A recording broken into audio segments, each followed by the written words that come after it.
Good. You've returned. Sit. Sit. Be still. The marrow remembers where we left it. A roof, a bat, a boy who hasn't yet learned what strength costs. His trials still underway, and his will still left untested. Tonight, we have a special treat again. We will be tuning back in again to his little life. To a world of mutation and terror. Remember, my pets, no interruptions unless I deem it worthy. So sit back, grab some confections and a good seat. Don't be alarmed if one of my other patrons steals a few pieces of your popcorn.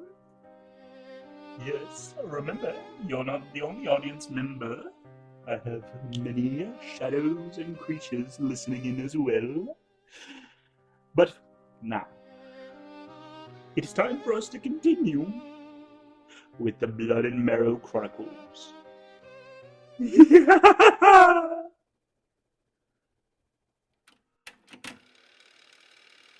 The sky above Marrow Creek looked bruised, as if someone had beaten it with a bat. Swollen with rain it didn't know how to let go of. Clouds stacked on top of one another like anvils. Good news for anyone with a drainage system that could collect rain. Bad news for anyone like me, living on top of a roof with only a ripped-up work shirt and an undershirt to keep them warm. I woke with a thirst that gums your mouth and tastes awful, your tongue sticking to your teeth. I had food, plenty of it from Fairfield Grocer. Jerky, candy bars, trail mix, crackers. Water, though, not so much. There was a lack of it at the store because many people had already bought out, and of course, managers forget to order things, and it just so happened that the water bottles were one of them. Lovely. Half a water bottle and a rooftop puddle to my name, and that thing tasted like a parking meter, even if I boiled it to hell. Disgusting.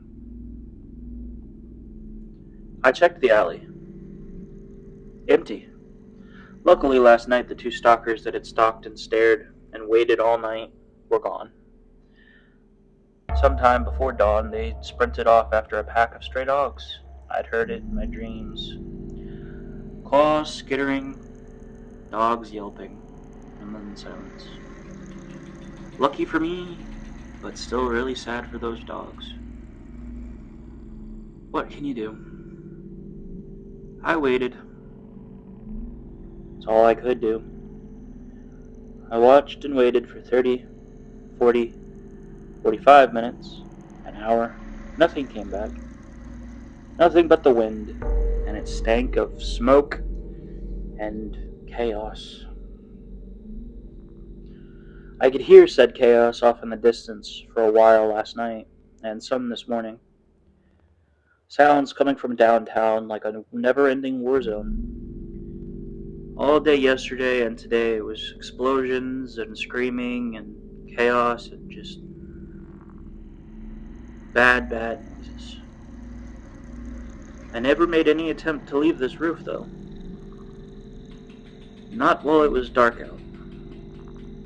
That's one survival tip I constantly followed. Never run around at night, because you can't see anything, and more than likely things can see you. What I could see, from the limited view I got from the streetlights that were still working, were many stalkers, biters, and people running around down below, all dying and screaming in panic. Never once did I catch any of them in time before they got caught, or I would have loved the company. Unfortunately, the world had other plans.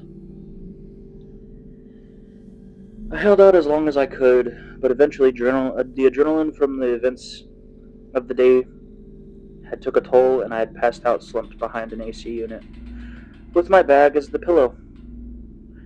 No jacket, no sleeping bag, nothing.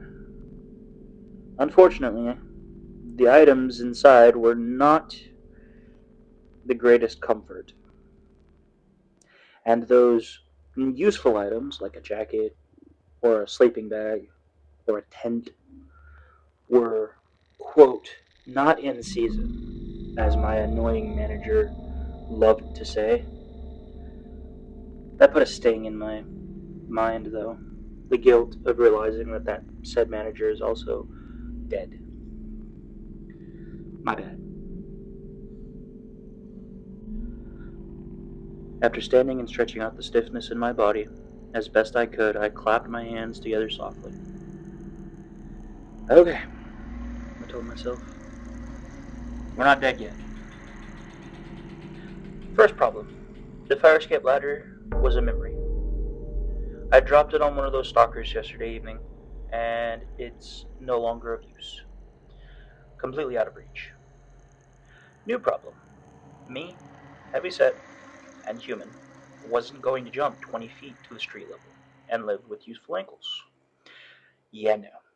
I could hear the crunch of my bones now and would not like the remaining outcome of that decision, seeing as that meant snack time for any nearby biters or stalkers. No, that wasn't happening, so moving on. This roof had no roof access door.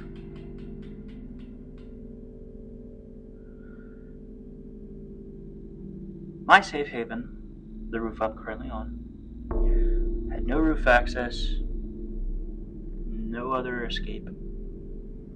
The little island that I had called a home for the night had no means of safe escape. Yeah, no.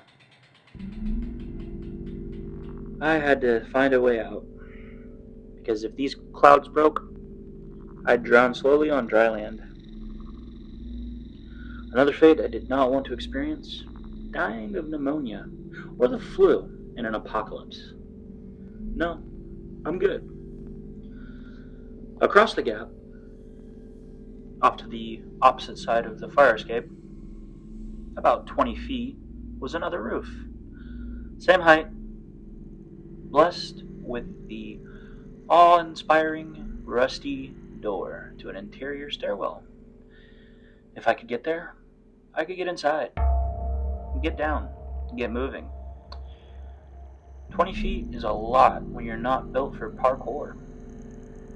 Yeah, sadly I never actually got to do any of that. Thought it was super cool, however, my big bones was not jumping like that. So, looking around, I took inventory. The bat, gauze, tape, headlamp, pocket knife, 2 protein bars, half a bottle of water, some jerky, a few candy bars, and that was it. I held the bat and looked at the gap until it stopped being an obstacle and started being my math. Think of it like a problem, like a programmable problem. What factors do I need to put into this equation to make it work? We build, I told myself. It's what we do. Luckily, on roofs, there's always junk that people just decide to leave behind. The dead pallet has probably been sitting up here for about 2 years. 2 links of conduit pipe, about 10 feet along length per pipe.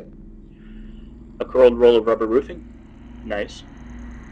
A bent aluminum ladder someone had dragged up here years ago and left up here to oxidize in the open air. I measured out the ladder first to see if I could probably use it for the fire escape exit, but unlikely. Wasn't quite long enough to reach all the way down, and extending it with what I had wasn't very smart, because I'd still end up dropping a good couple feet, and I don't feel like dropping into the same spot that I killed something with a ladder the previous night. Who knows what would be attracted to that mess? or is watching that area. So I changed course. My still only thought was the safe haven across the roof. I lashed the conduit to the pipe with strips from the rubber roll. The bat worked as a lever. Every knot was a prayer I tied with my teeth. I broke the ladder down to parts and used them as anchor points along the frame, and with a few adjustments here and there, I shoved the contraption to the edge and felt like I was pushing my own coffin to the edge of a cliff. I let the lip hang until the weight bowed in the middle. Then I eased it forward, inch by inch, using what little bit of makeshift rope I had, until the far end just kissed the other end of the roof. Then I gave it a small kick, and it clattered onto the other side, and stayed. The bridge wasn't really a bridge. It was more like one of those dares you'd be told to do in college. The ones you knew you needed to drink a crap load of liquor to even attempt, and even then, you had a good idea you'd probably be ending up in the hospital. Yeah. But it was all I had. I belly crawled first. The world below felt bigger when you could fall into it, and when I looked down, I got dizzy, so I stopped looking down. The wood groaned, echoing down into the alley below. Conduits creaked. Halfway across, then a gust tried to peel me off like a sticker. I hugged those splinters like my life depended on it, because it did, and let the wind pass. Then I began moving, elbows and knees scraping roughly, until my fingers touched the other side. I rolled, pulled, and laid my face directly on the new roof, smelling concrete and tar and rust, and the kind of relief that makes you want to cry. I gave the roof a small kiss, but refused to let those tears fall. Crying wasn't gonna help. It'd make things worse, because I had no water to spare right now. I pulled the rest of the makeshift rickshaw bridge across and dismantled it. No point in leaving a path behind me. No point in making it easy for patience and predatory nature to become pursuit. God knows what else would be able to track me over that gap or wherever I was going. Make it harder. That was the plan. The door was a rectangle of blessed possibility, but it was also looming terror. Rusted at its bottom edge, and the metal gleamed in the sunlight that peeked through the clouds. The handle turned. I prayed silently, and it opened on the first try. Oh, thank goodness, I told it, and stepped into the dim darkness below.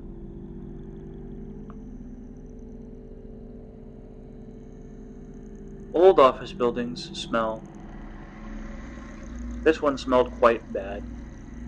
Paper rot, copier dust, the metallic breath of uncirculated air, and blood. I flipped my headlamp on and switched it to the dim setting, turning it down towards my face just a bit, just in case it shined across something I didn't want it to. I let my eyes adjust to the very limited light source and followed the light shade of walls.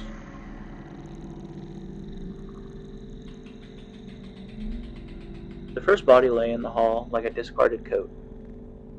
White skin, black veins, red eyes cooled to black. It was clearly a stalker. A second lay curled in a doorway. A third half under a water cooler, face torn, like something big had tried to pull it off, but got bored. I told myself I was lucky. I told myself something else had cleared this floor for me. But I knew I was wrong. I was aiming for hope. And that's when I saw the cocoons, and a new fear began to trickle through me. Meat should not be used as architecture. It's gross, unseemly, and honestly makes you feel sick inside. But there it was, a shape like a sleeping bag stuck to the ceiling corner. It twitched, wiggled, and moved. Another hung in the doorframe like a curtain made of muscle and hair.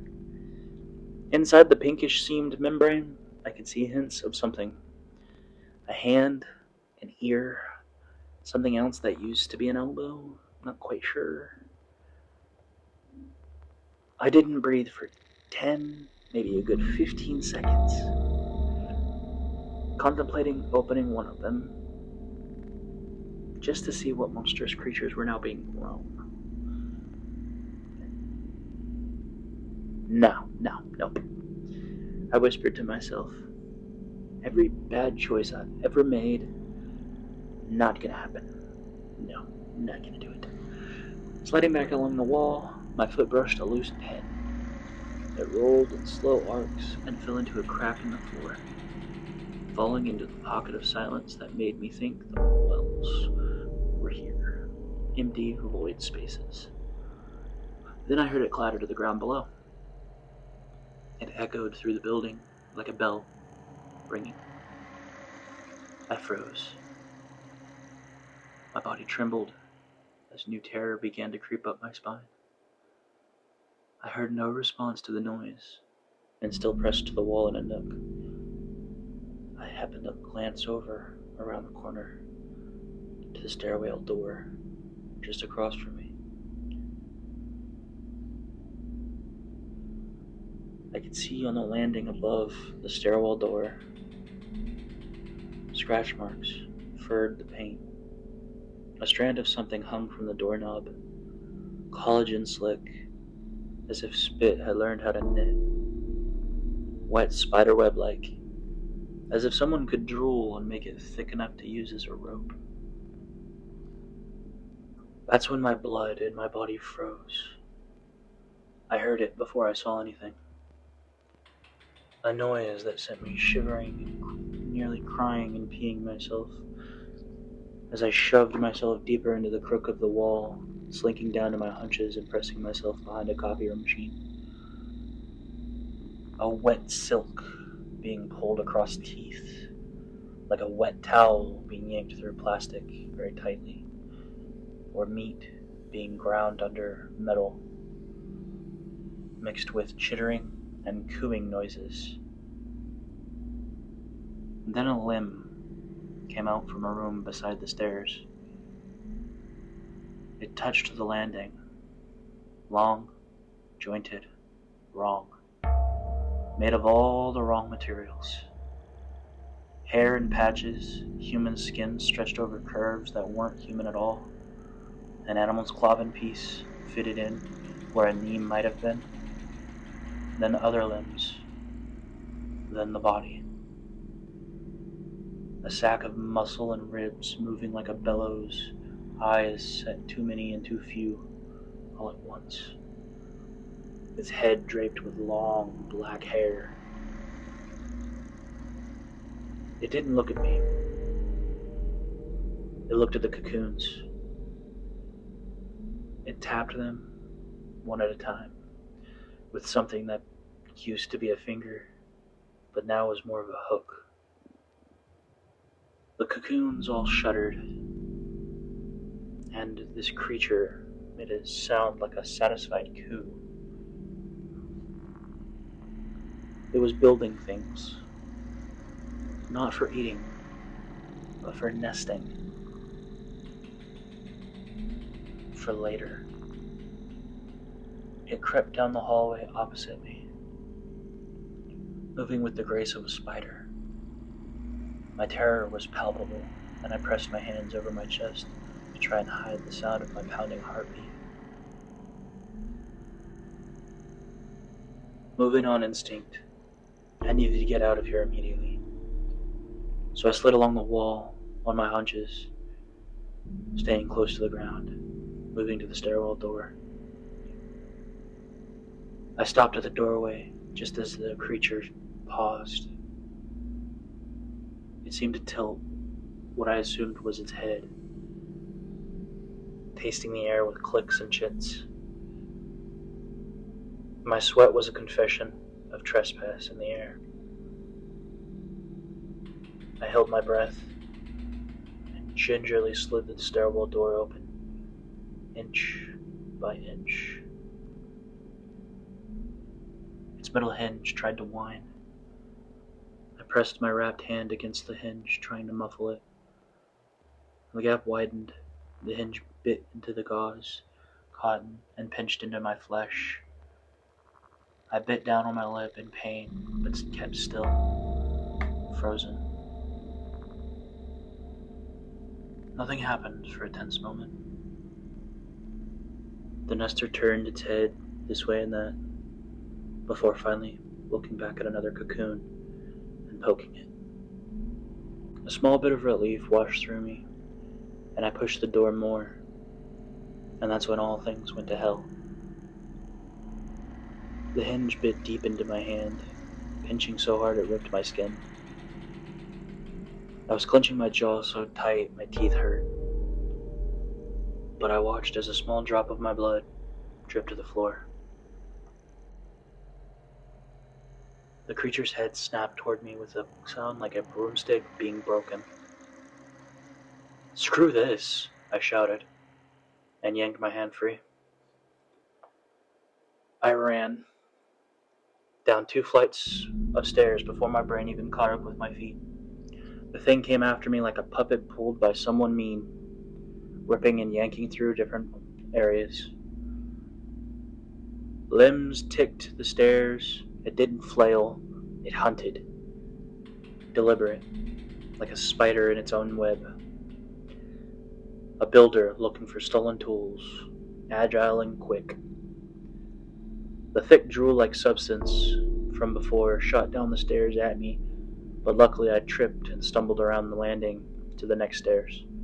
It hit the wall and fanned out like a web or a net, sticking. I tumbled backwards for a second, smacking my head on the stairs. I saw stars for a few moments, before hurriedly jumping back up and pushing myself to keep going. I could see the creature, a staircase above me, and gaining. It was struggling to get through the tight spaces of the doorways, but that didn't seem to slow it down by much. At the next landing, the door burst inward, and a hand grabbed my wrist and yanked me into it. I fell into a narrow service hall. The door slammed and a bar dropped into the brackets with a metal clang. "Move," someone hissed. "Now!" We moved to a second door, then a metal ladder, then down into an alley, breathing in the air. The creature hit the door hard, so hard the bar bowed. It hit again, and the wall dust rained down. It stopped. I could tell it was listening. I could feel it. Then it went quiet, in a kind of way that meant it hadn't quite left, but it was waiting. "Come on," the person said, and my legs decided to obey.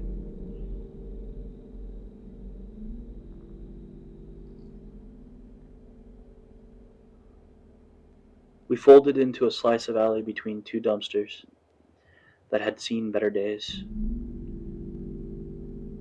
The person that had saved me was a girl around my age, maybe a year younger. Black hair pulled back with a tie that used to be the team color, but clearly wasn't anymore. Her cheeks were dirty in the pattern of crying that she hadn't been able to wash away. She held a length of pipe like it had been a bat and could be once again. "You okay?" she said, which was either the kindest or the dumbest question anyone could ask today. "I was about to be the spider freak's food," I said. "So I've been better, but thanks for asking." She snorted and gave a giggle before extending her hand for a handshake. I took it gratefully and shook her hand. "Name's Amy. Used to be a college softball player. Till the world went to shit." The creatures you were just talking about, they're called nesters. They started popping up last night. I've ran into two. She waited for me to respond, and I finally did, after a moment, to understand what was said. Name's Darren. Grocery store worker, and have not seen those before. Last I checked, people were just getting bit and turning crazy. She laughs again. Yeah, you look like you know how to stack those heavy shelves, and, no, the biting was just the tip of the iceberg. This crap's been happening for a bit.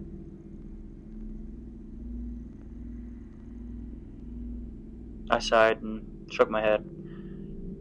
Lifting the heavy stuff was my whole thing, and I only realized everything was happening yesterday. I looked down and realized my hands were shaking so hard that the bat was tapping against the alley ground in Morse code.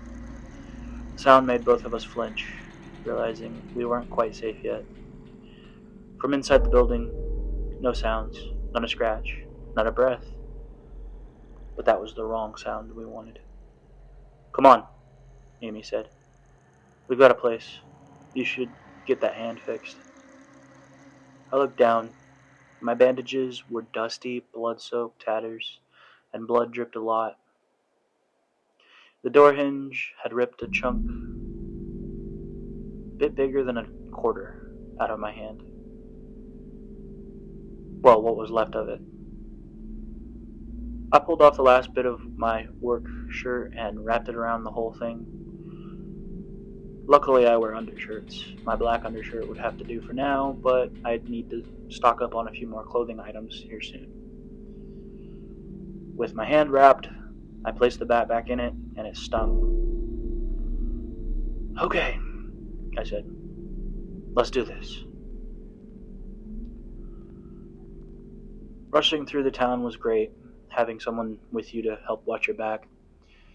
Amy and I made it all the way to the old college arena that sat like a sleeping whale, ribs of steel showing where the remodel had been started but unfinished. Construction fences leaned at bad angles, surrounding the entirety of the building. Plywood sheets became armor where glass had been. Someone, or a lot of someones, had been busy, barricading and fortifying this place. Inside, it smelled like coal, dust, and stale popcorn mixed with detergent. A kind of clean chemical smell that you'd always find in a school or a hospital. A generator sat silently in the corner, cables coiled like snakes that had decided to nap forever. Floodlights were there, but none of them were powered. Walking in, I could see 5 girls around the same age as Amy and me, and a few parents and older adults, all dusting the area. They were all variations of scared and stubborn. 2 flinched when they saw me, and one, the shortest, rolled her eyes like she'd seen a lot and none of it was impressive to her. This is Darren, Amy said. He didn't die on the way here, so big points. We're not a shelter, the short one said. Rachel, Amy said in a tone that someone who clearly had to say this name too many times. A taller girl, whose eyes were soft, even when her mouth tried to be hard, said, I'm Lena. Sit, you look really bad. Thanks, I grimaced, and did. A woman suddenly appeared next to me, like a ghost out of nowhere, wearing scrubs way too big for her.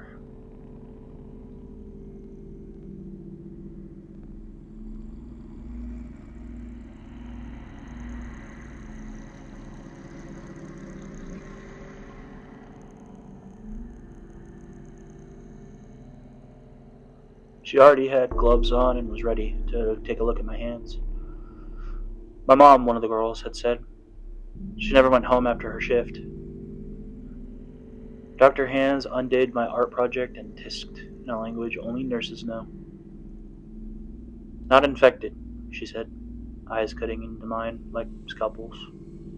Luckily. I'd suggest stitches, but I don't have anything other than the thread and needle that you'd use on clothes, and that's gonna hurt.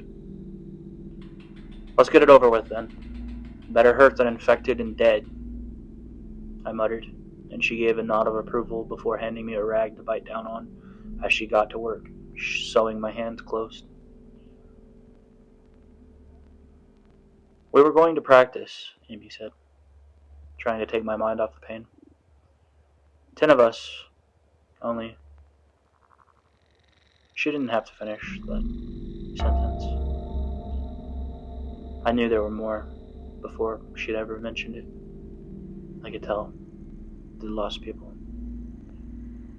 I'm not here to stay, I said before Rachel could weaponize the thought. I'm heading to my friend's house. It's a possible bunker, north side of the town. I'm just trying to get through. So what, you want water and then you want to go and get dead? Rachel said. Great plan. Smart. Let's waste our resources on this idiot. He got out of a nester's house, Amy said. He knows things. He should stay. He eats. And from the looks of it, he eats a lot, Rachel said, gaze pointed and cruel. We can't waste our resources on chubby glutton here. Amy's eyes sparked with rage at Rachel, who didn't even bat an eye and instead gave me a snarky glare, like I might try and take all of her food. I sighed and shook my head. I can pay with knowledge, I said, as my temper started getting worse. Let me write you a guide, water, barricades, traps, power, the infection timeline, everything I know. I'll leave it, and I'll go. You decide if it's worth the paper. Deal? Silence. The kind that fills a room and makes things awkward. Paper's cheap, Lena said softly. Wouldn't hurt anything. Pens are cheaper, I said, holding up my battered spiral notebook. Give me a corner in an hour. I'll have it written for you. I wrote like my hand belonged to someone else who had better handwriting. Lucky, it wasn't my left hand that was injured, and I write with my right. The doc had finished and bandaged it tightly for me, but it hurt to grab things with. Amy sat across from me, reading as I went and tapping the page when a point needed to be changed or a word that wasn't thing or mechanism. She corrected my high school English with the kind of fondness that makes time lie and say it doesn't hurt and the world's not ending. I wrote sections in big letters: water, roof collection, cloth, funnels, boil times, chemicals, chemical options if you had pool storage, signs, water is lying to you, food, calorie math, jerky rationing, trash raid protocols, canned good triage, best buy versus best dead, shelter, keep height, locker layers, mechanical versus electronic, door wedges for rebar, slight silent alarms with cans and string, light, headlamps are betrayers, use glow under cloth, use light as a bait only if you have an exit strategy that isn't the last hope. The mutation timeline. 35 minutes to change, 12 hours to become a stalker, white skin, black eyes, black veins, lean, mean, smart, and strong. Smart enough to open handles and doors, leaping up to 20 feet or more, scariest thing I've ever seen. But patient, very patient. Drawn to dark, they like to hide. And they have pack tactics. It seems they hunt together. Creatures, biters, and stalkers. And nesters now. Something that makes cocoons. Don't mess with them. If you hear wet silk clicking and cooing, leave. Tactics, silence protocols. Use hand signals and move only when they move away. Doors are puzzles. Don't give them the time to solve them. They will. They're patient, like I said. They still hold a level of intelligence, which means they can learn. And they are. Don't let them. Power. Treadmill motor generators. Box fan alternator. Bicycle rig. Windmill from PVC and hub. And then none of this is going to matter if it gets you seen. Amy underlined that last line. Put that on the cover, she said. You always this bossy? I asked. Only when people's survival depends on it, she says with a smile, in a way that made my heart tinge with something. She seemed very familiar, but I couldn't place from where. I added a line to the front of this book. If this notebook is found, learn fast. If you've learned, leave notes for the next hand. Rachel drifted nearer at some point, pretending not to read while reading. Lena brought water and split protein bars 4 ways to pretend we were civilized. I wrote until the cramp in my hand climbed my forearm and declared squatters' rights. Shaking out my whole arm, I sighed. 2 of the other girls came back, sweatshirts tied tight, backpacks bulging. Vending machines, one of them said. We found a janitor with bolt cutters. Plastic bottles clanged like a celebration. Someone laughed, shocked at the sound coming from them. We can use you, Rachel said finally, like it hurt to say a fair thing about me. You should stay. I shook my head. I'm going north. A friend named Nate is there. His dad collected bunkers like baseball cards. If anything, there is one there, I can tell. If not, I'll find something else that is safe. I'll come back with another notebook if I can, without dying. Amy looked like she wanted to argue and didn't have a good argument to make. Finally, she stopped and stared at me and said, Then I'm going. No, 3 voices said all at once.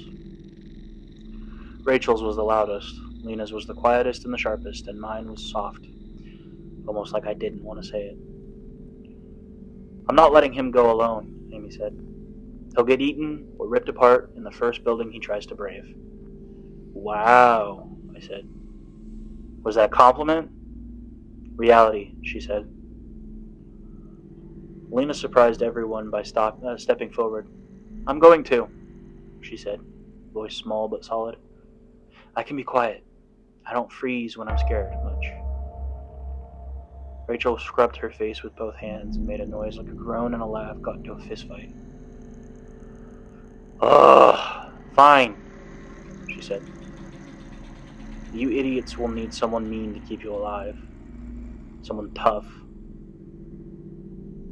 Is that an offer to come along as well? I asked.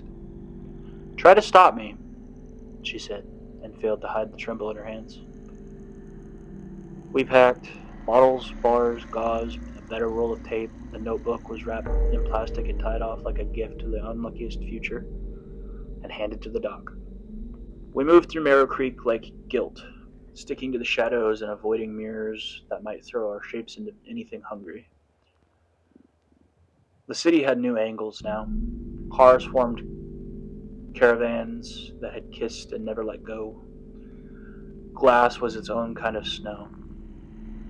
The smell under it all was electricity and rot and metal and gunpowder, and the smell of blood. Blood that had dried and remembered it had been warm once. 2 helicopters knifed the clouds above us, low and moving like they were late to a wake. We crouched under a bus stop shelter that had lost its glass, but kept its spine. I pulled binoculars from a donation bin and tried to use them to focus, but they were a bit busted, so the view was a bit fuzzy. On the spine of a tower downtown, something black stood. Not the black of shadow, the black of absence, like a void. It crouched and leapt and grew in the air like some kind of nightmare monster come to life. It hit the first chopper mid-body. Men fell out. The chopper spun like it had forgotten its own order. The second tilted, tried to outrun the physics, but met at the same end. Both fell into the high bones of a skyscraper and slid down with the sound of steel weeping, the creature going with them. We watched because we had to. We had to because the path to Nate's ran right through that part of the city. Great. Can we turn back now? Rachel's sarcasm shook through us.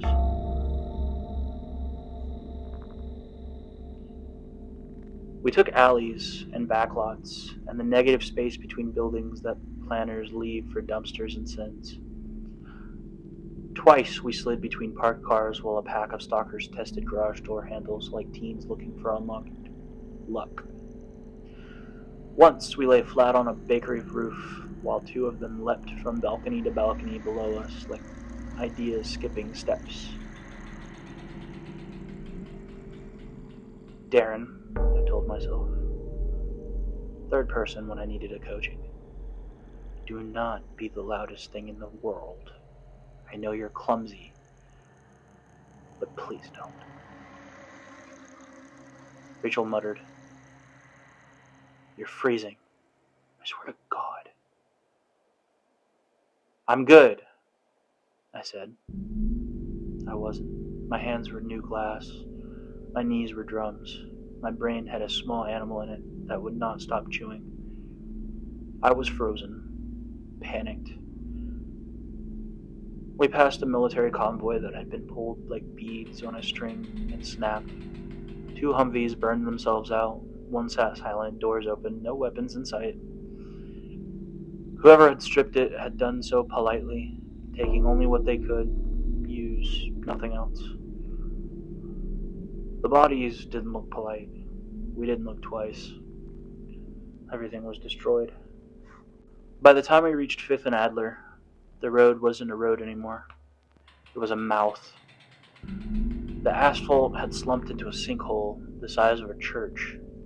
The bottom, a stew of broken pipe, brick, and water that had taught itself to boil with heat just by getting tangled with electricity. Live lines hissed and spat and popped, wiggling down inside the hole. Steam rose up with a sweet stink that said maybe someone had spilled sugar, and then someone else had burned it forever. You could see a few of the bodies down below. Some may have been biters, and others may have just been people. It was all gross. They were boiling like soup. By the time we reached 5th and Adler, the road wasn't a road anymore. It was a mouth. The asphalt had slumped into a sinkhole the size of a church. The bottom, a stew of broken pipe, brick, and water that had taught itself to boil with heat just by getting tangled with electricity. Live lines hissed and spat and popped, wiggling down inside the hole. Steam rose up with a sweet stink that said maybe someone had spilled sugar, and then someone else had burned it forever. You could see a few of the bodies down below. Some may have been biters, and others may have just been people. It was all gross. They were boiling like soup. There was no going around, and there was definitely no going through. The buildings on either sides had peeled off their fronts like sunburns. One on our left leaned into its neighbor like a drunk friend kept from falling by someone who would soon resent the favor. We climb through, Amy said, pointing at the obvious, quote, bridge between them. We're gonna die, Rachel said. We can wait for them to repaint the road, or we can climb, Lena whispered. It sounded like a joke, but it wasn't. I scanned the building faces. No power, no glow. Doors open in the way that means closed in every other way that matters. The leaning tower had a lobby with a cracked marble floor that pitched like a ship in rough water. Past it, a stairwell rose, whose railing had broken and been mended with wire in a way that made it worse.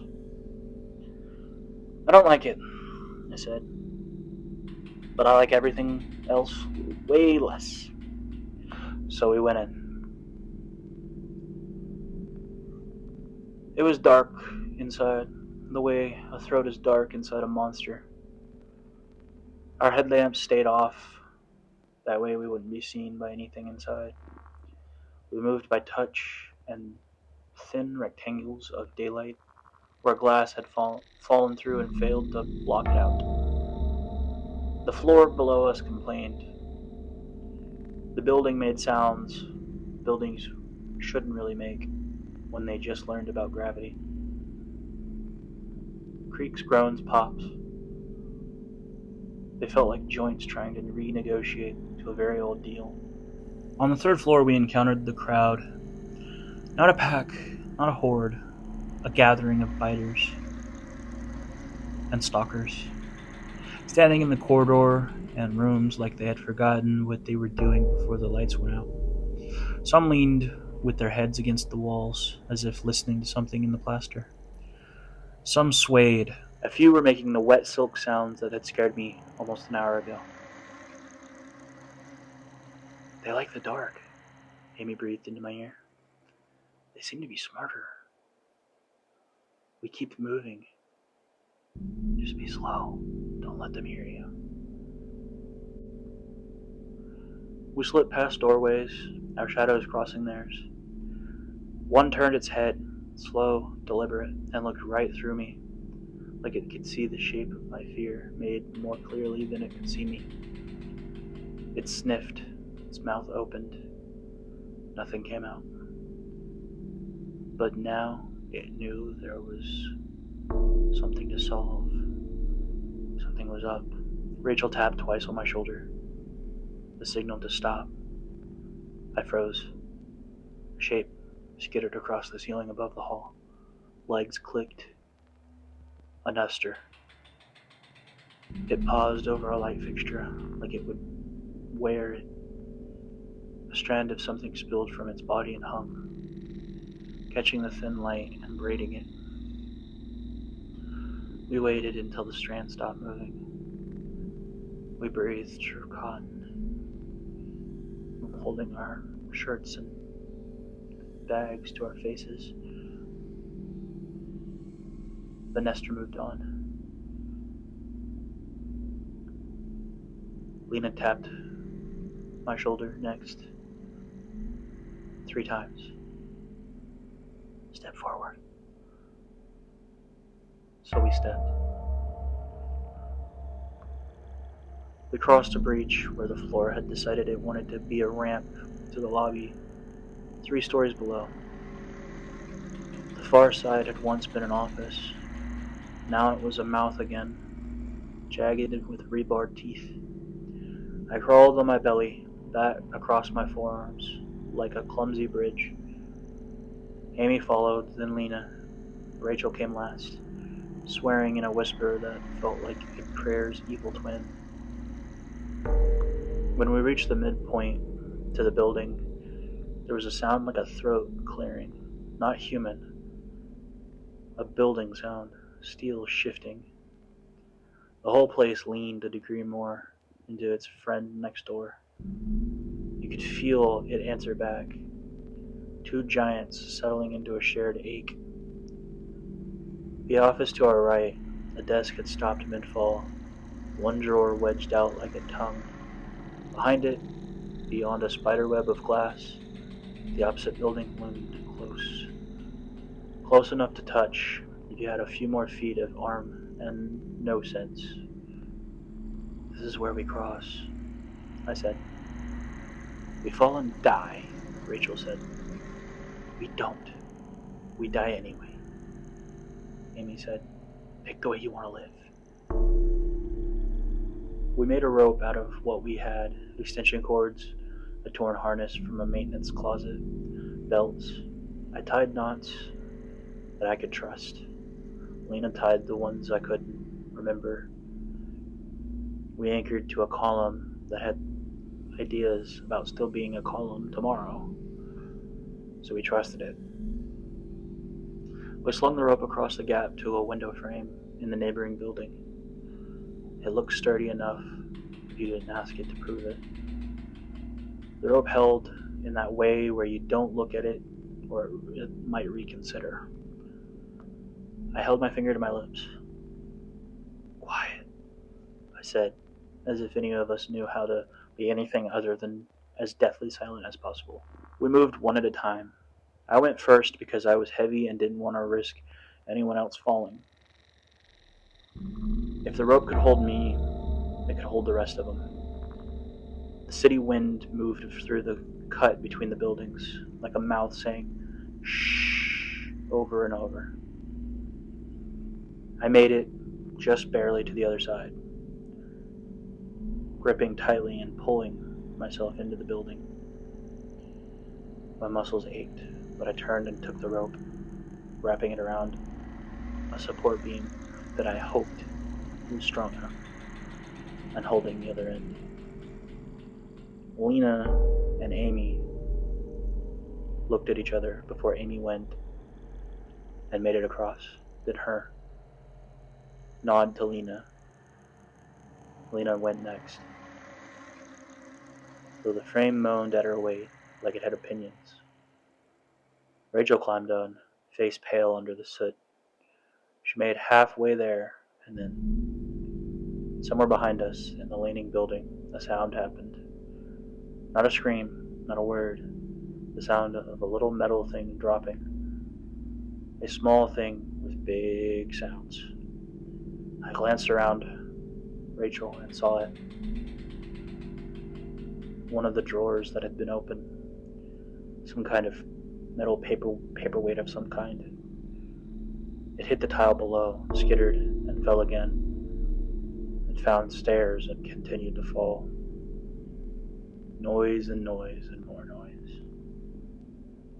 1,000 quiet places took the sound and carried it to 1,000 ears.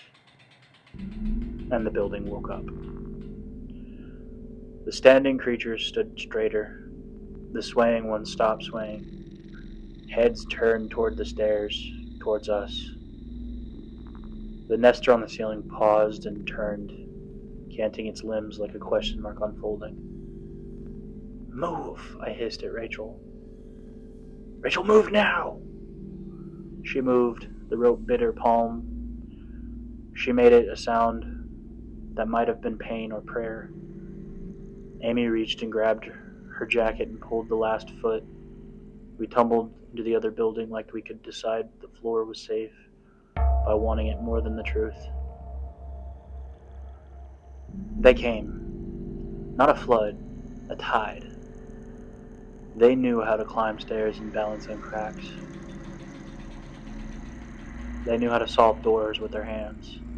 The nester followed down the hall like water, learning to do something worse. Biters and stalkers poured into the broken office, over desks, through glass, into the gap. Two leapt the 10 feet between the buildings like it was a shrug.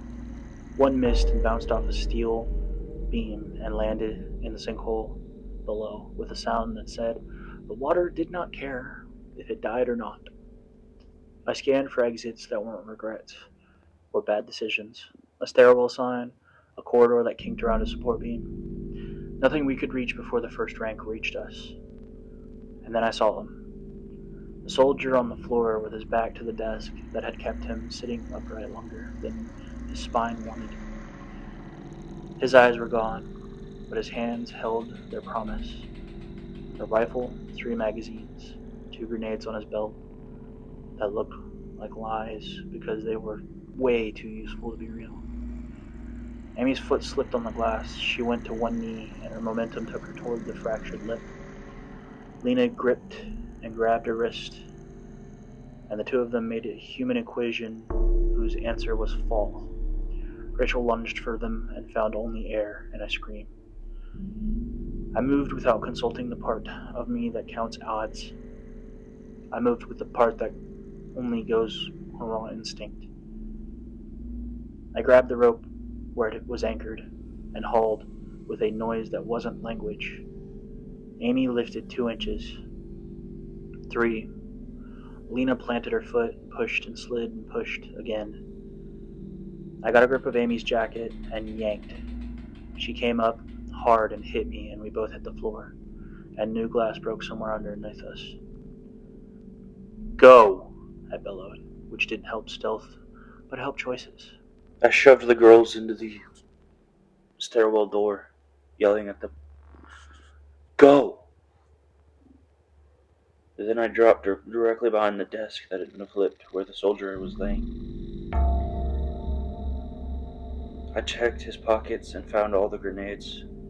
Tossing a few of them into my pack, I pulled the pin on one and tossed it directly over. My throw was wild and low. It went into the other building and teetered onto the floor, getting caught. On what, I couldn't quite tell, but it got caught. Right in the center of the swarm as they got into that part of the room. I grabbed the rifle and the magazines left in the men's pockets, slammed them together, put a few in my bag, looked over, saw one head peeking in, and screamed, Down! Before hopping out from behind this horrible hiding place of a desk and diving behind a wall. The wall was in the reception area. I shoved myself into the corner and felt the world tear. The blast shoved air out of the room and then pulled it back. It was like one of those scenes you'd see in movies. If you've never been near a grenade when it explodes, the movies are lying to you. It is not the same. Just remember that. It is extremely powerful and also quite deafening. The leaning building gave up immediately. The sounds of creaking bones of the building were all we could hear, crunching, grinding metal. It was awful. If we weren't already deaf from the grenade, we were going to be from the grinding of all the bones of that other building as it gave way. Popping and crackling of glass, shrieking of different creatures inside the other room that had survived the explosion. Not all of them, but some of them had. The ones in the hallways. Then, as if it were a magic trick, the building was gone. I was looking up from behind my corner, and it dipped and disappeared, and I could hear a loud rumble through the building. It landed with a sickening, crunching mini explosion of its own into the little sinkhole below.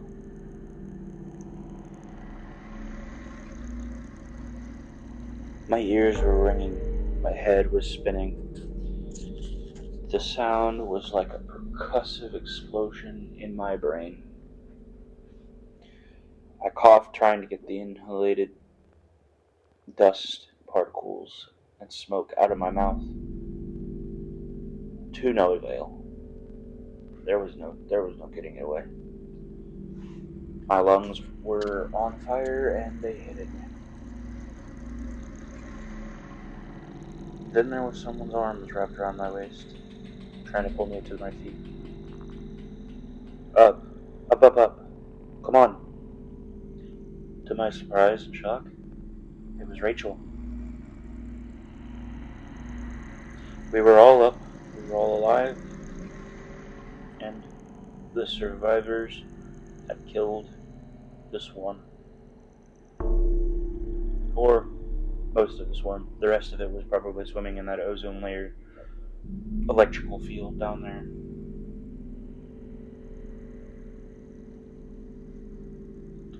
And with that, we ran. Why? because that was a really loud noise. And if these creatures woke up to a pin drop, I can only imagine what an explosion would do. Once outside the building, the city felt flatter, not quieter. That would have been a kindness, even though my ears wouldn't have been able to enjoy it with the new found ringing in them. No. It was more like the sound had just been altered. Instead of the hustle and bustle of the city, there was the hiss of weird sounds here and there, and the pop and crackle of fires all over the place. We moved toward the north, where the plane had fallen. Smoke sketched the sky with crayons the color of dirty teeth. We passed a pharmacy whose glass had been scooped out with the care of someone not in a hurry. A pet store where cages sat open and hope sat in corners. A laundromat where someone's clothes had finished a cycle and waited for the hands that would never come back to fold them. Amy walked close enough that our sleeves kissed, sometimes without meaning to. Rachel's jaw clenched until it had to let go, and she shook her hands out like pain could be flung off. Lena hummed under her breath. Not quite a tune that I'd heard, but the inklings of something familiar. No one mentioned that I had finally moved when it mattered. No one had to. The fact was, we were still moving together, and we were alive. I had saved us, and that was loud enough for everyone. We turned on a road that used to be a road, but now kind of felt more like an art gallery for really awful art. End of days kind of art. Power lines folded, one on top of another, all in different arcing patterns. There was no electricity hopping through them anymore, from what we could tell. Sedans, mom cars, vans, crushed, or broken in some meaningful way that meant no driving. Surprisingly, most of the mailboxes in the neighborhood were still perfectly fine, decorating lawns like lawn ornaments, or surviving soldiers of a war that no one knew was coming. But most of the houses behind them were crushed, in some way, shape, or form. Nate's place was, well, it should have been 3 houses in on the left, set back with a big yard out back that we'd played in and camped in as kids one summer when we wished we had gone to the lake with how hot it was. The smell hit us first. Jet fuel and burned rubber with some chemical that made the air taste sour. Lena had noticed it first, but we all got hit with it one by one. The fuselage of a passenger plane had come in low and hateful and carved the furrowed path through the block like God's finger. Houses were pancaked to pieces. Wreckage was burning. Fire had eaten most of it. And what was left was barely bones. We stood. We did that for a while.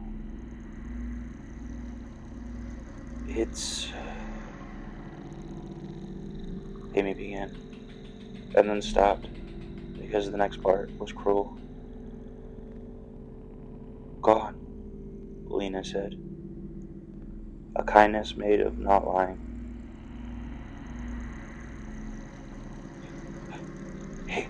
He would have left notes. No.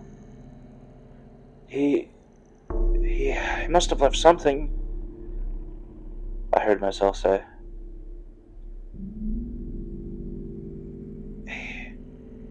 The street trembled, not like large machines, like a screaming no spoke by something that owned license to the world. No! This story does not end on the street with the smell of jet fuel. Not happening. I want the terror to seep in. The tremor ran up under my shoes and up my bones and into my teeth. The world went briefly thin, like the skin of hot milk before it tears. In the ripple, a few yards to our right, something darker than a shadow pressed through the air like a hand through paper. That didn't want to be paper anymore. A hand, if a hand had been burned, flinched, and then remade out of night smoke, groped among the broken drawers of what used to be a study. It closed on a desk drawer handle, yanked, and the whole thing came down, loose and pinwheeled, rolling through the rubble. It hit a chunk of floor and burst open. And inside, a map tube cracked, spirals notebooks, full, wrapped in plastic, a hard drive in a rubber shell, a folder marked in Nate's dad's block letters, vent, air, water. The hand withdrew. The air sealed itself with a sound like a sob, swallowed. For 1 second, in a place that wasn't a place, I tasted candle smoke and old leather, and heard the scrape of a chair on stone.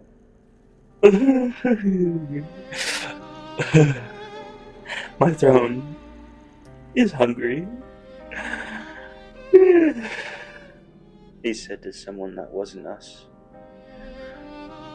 But I'm hungrier. And this? He held up his right arm. The sleeves burned away, and where the glove had been, it was no longer. Now it looked more like a disheveled, shadowy mist that was taking shape in the my arm. Flickering in and out, you could see bone and what looked like a void of flesh. Dark, more dark than anything. This is the price I pay for meddling. I do not mind. Not yet. Not for this. The story is just getting good. We shall not have it sullied so soon. We shall not have you giving up all that easily. Not at all, my pets. Not at all. We moved like the world might slap away our only hope.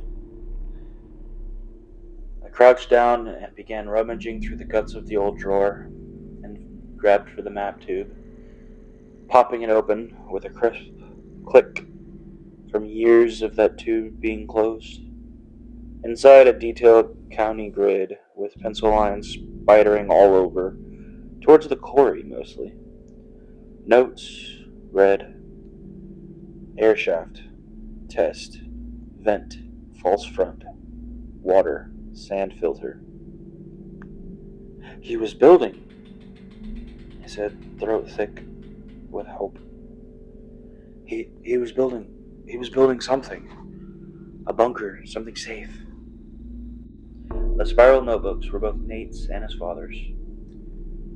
Handwriting switching between each other, mid-sentences in certain places. Once Nate got the knack for it, after he hit his growth spurt, he and his father would bounce ideas off each other until the early morning. Way past when anyone should have stayed awake. But that was them. Inside these notebooks were measurements, concrete mixes, and shopping lists that would have been a doomsday prepper's wet dream, or a nightmare to any regular sane person before the apocalypse. Who wanted to be sane? These guys were perfect.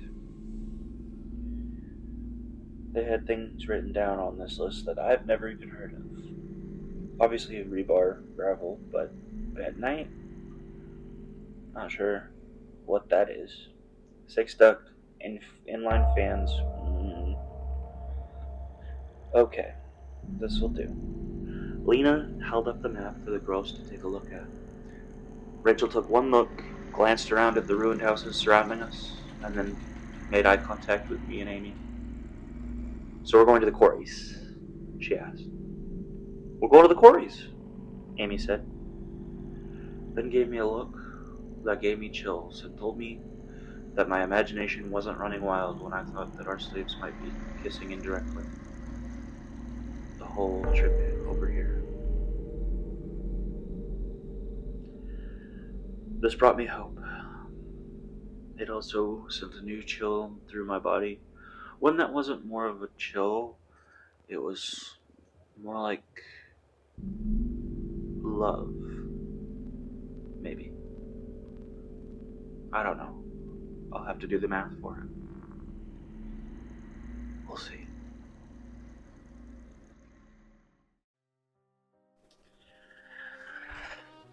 Oh, good, good. Yes, it moves again. It lives again. You feel it. The stubbornness of a story that wanted to end itself. No, you can't do that, silly. It was just getting good. I will not allow it. No. However, the price to pay was my hand. Yes, it is ash. It is not looking the greatest. But my throne will hunger for a little less longer. It eats the endings. The good ones, not the bad ones. But not tonight. No, not yet. No, we will not finish it tonight. So for now, drink, pets. We will have more, and we will have worse in store. And if any of you ever dare to interrupt again, well, you saw what I can do when I'm gentle.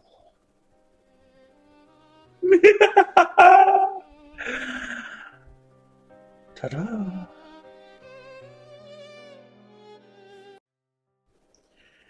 And don't forget, please like and subscribe.